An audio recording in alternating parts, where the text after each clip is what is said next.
Hey, it's Andre from the future here. In the next video, I show you our next exercise, which is to convert our RoboFriends app into a TypeScript project. That is to add TypeScript to it.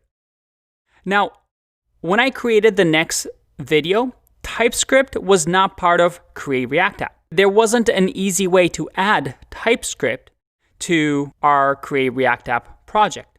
Now, since then, since version 2.1 of Create React App, we're now able to add TypeScript very, very easily. So I'm going to show you really quickly how you can do that, just to get you started. But I do recommend you still watch the next video, just so you know how things were done beforehand.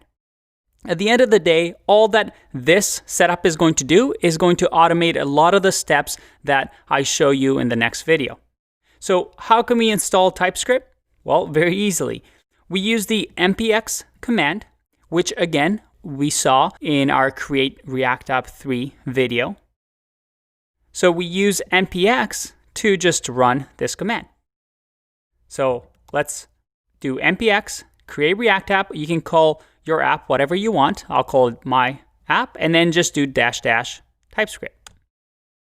While that's being loaded, let's go to the documentation again. One thing you'll notice is that in order for npx to work properly, you want to make sure you don't have any older versions of Create React App. So you might want to do npm uninstall -g create react app. So you want to make sure that npx always uses the latest version, because again, we need React scripts 2.1 or higher in order to run TypeScript. And then finally, we have to install TypeScript, right? So we want to say npm install, or you can use yarn, --save to add TypeScript, and then a bunch of types for Node, React, React-DOM, and Jest for testing.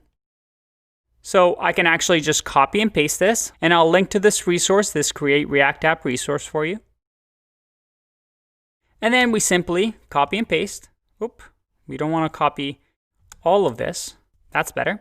Hit enter, and it's going to install everything for us. All right, looks like everything is set.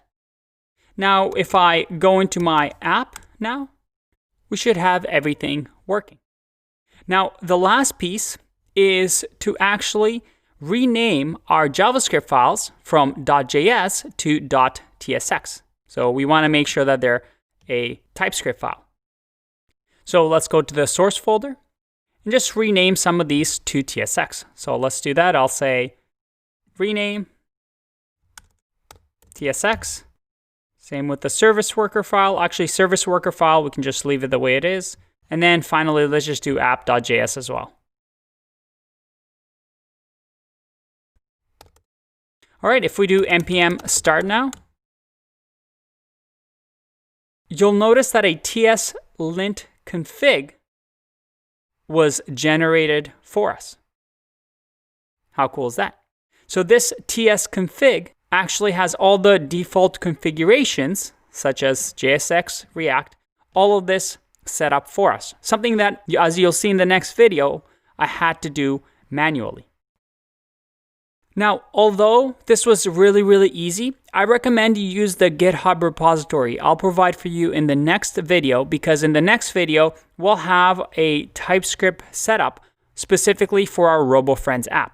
However, for future projects, when you're starting a React project and you want to add TypeScript to it, this is the recommended way of doing it. I'll see you in the next one. Bye-bye.